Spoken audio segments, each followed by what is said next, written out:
Cordial saludo, mi nombre es Adi Rodríguez Quiñones, soy estudiante de la Universidad Nacional Abierta de Distancia, estoy en el curso de Imagenología Convencional. A continuación presentaré la tarea 3, identificación y generación de protocolos. Presentaré dos protocolos de la columna lumbar básicos y dos adicionales o especiales. Empezaremos con la proyección antero-posterior. Recordemos que esta proyección se puede realizar en decúbito supino, también se puede realizar en bipedestación. Cuando se hace en bipedestación, se coloca al paciente en posición anatómica con la espalda apoyada en el buquimural. Estas posiciones se utilizan cuando la persona presenta dolor intenso y para reducir molestias. El receptor de la imagen, un chasis de 35 por 43 centímetros o de 30 por 35 centímetros longitudinal. El rayo central tiene que ir perpendicular a la rejilla a la altura de las crestas ilíacas L4 para una exploración lumbarosacra. Para una exploración lumbar debe ir 4 centímetros por encima de las crestas ilíacas L3. La radiografía resultante, vemos que la radiografía resultante debe mostrar los espacios discales intervertebrales, los espacios interventriculares, las láminas y las apófisis espinosas transversas. Como podemos observar acá en la parte izquierda superior, vemos una radiografía anteroposterior de la columna lumbar con los miembros extendidos. Esto lo que hace es el aumento de la curva lordótica de la columna, ¿sí?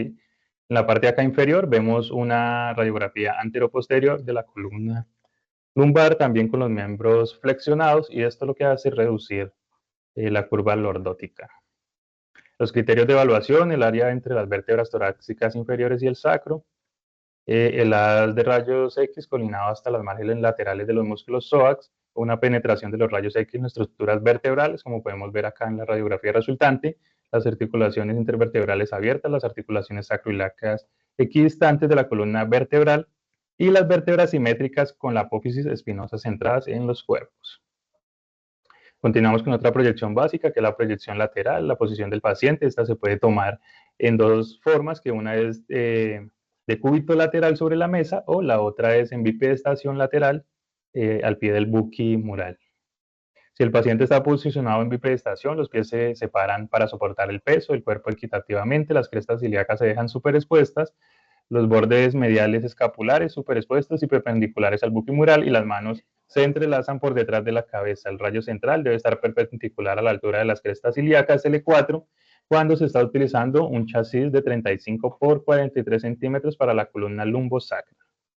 Cuando no se puede ajustar la columna de forma que quede horizontal, se angula el rayo central en sentido caudal, de forma que quede perpendicular al eje longitudinal. El receptor de la imagen, un chasis de 35 por 43 centímetros o de 30 por 35 centímetros longitudinal. Vemos acá una imagen de la posición de cúbito lateral, la radiografía resultante. La imagen muestra los cuerpos de las vértebras lumbares y los espacios entre ellos, como podemos observar acá en la radiografía, la apófisis espinosa y la chanela lumbosacra.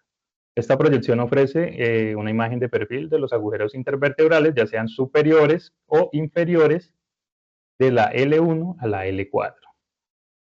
Los criterios de evaluación: el área entre las vértebras torácicas inferiores y el sacro, como podemos observar acá, que toma también muestra de las vértebras torácicas, los espacios discales intervertebrales y los agujeros intervertebrales, que son estos, los bordes posterior y superior de cada cuerpo vertebral, las vértebras alineadas en sentido descendente en el centro de la imagen, las crestas ilíacas casi superexpuestas cuando el haz de los rayos y no está angulado, la apófisis espinosa de perfil. Continuamos con las proyecciones especiales. Dentro de las proyecciones especiales encontramos la proyección oblicua AP o PA, que quiere decir antero-posterior o posterior-anterior, derecha o izquierda. El paciente está en la posición oblicua, el eje longitudinal de la columna lumbar paralelo y alineado con la línea media de la mesa o con el eje vertical del buquimural. Si el paciente está en bipedestación, los pies deben estar separados para que el peso del cuerpo quede distribuido equitativamente sobre los mismos. Las crestas ilíacas a la misma altura y los hombros a la misma altura. El receptor de la imagen, se utiliza un chasis de 35 por 43 centímetros o de 30 por 35 centímetros en longitudinal. Si vamos a realizar una radiografía de la última articulación interapofisiaria, se utilizaría uno de 18 por 24. El rayo central, recordemos que el rayo central en la región lumbar, entre 5 centímetros medial de la EIAS, recordemos que esto es un acrónimo de espina ilíaca anteroposterior, elevada y 4 centímetros por encima de la cresta ilíaca L3. Si la vamos a realizar en la quinta articulación interapofisiaria, entra 5 centímetros medial a la EIAS elevada y después al punto medio de entre las crestas ilíacas y la EIAS. Acá podemos observar una radiografía oblicua y nos muestra la radiografía resultante. La imagen resultante ofrece una proyección oblicua de las columnas lumbar y o lumbosacra, mostrando la apófisis articular del lado próximo al RI. Se examinan ambos lados como comparación. Cuando el cuerpo está colocado en una posición oblicua de 45 grados y se está radiografiando la columna lumbar, se muestra la apófisis articulares de las articulaciones interapofisiarias. En la parte superior izquierda observamos un paciente en decúbito prono, una posición oblicua, postero anterior de la columna lumbar, OAI, que quiere decir oblicua anterior izquierda para la articulación interapofisiaria derecha.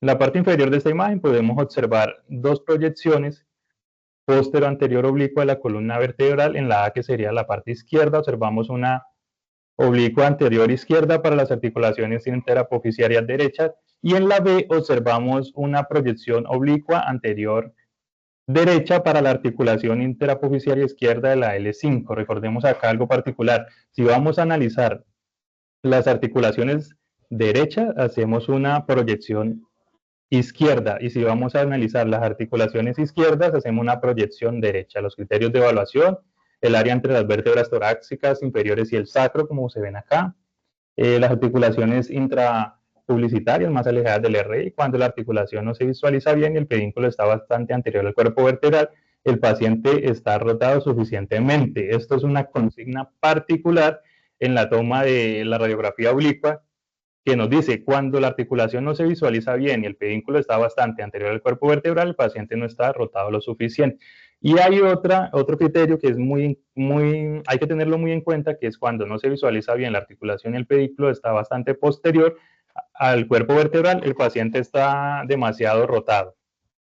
Y por último, la columna vertebral paralela a la superficie de la mesa, de la forma de los espacios articulares intervertebrales T12, como lo vemos acá, T12 a L1, y de L1 a L2 estén abiertos, como podemos observar acá. Continuamos con la última proyección especial, lateral dinámica, hiperflexión e hiperextensión.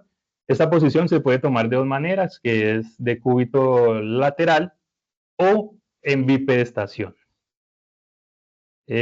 Para obtener la primera radiografía se hace la siguiente, o sea, para obtener en hiperflexión, lo que se debe hacer es adelantar y llevar los muslos hacia arriba con el fin de realizar una flexión forzada de la columna tanto como le sea posible.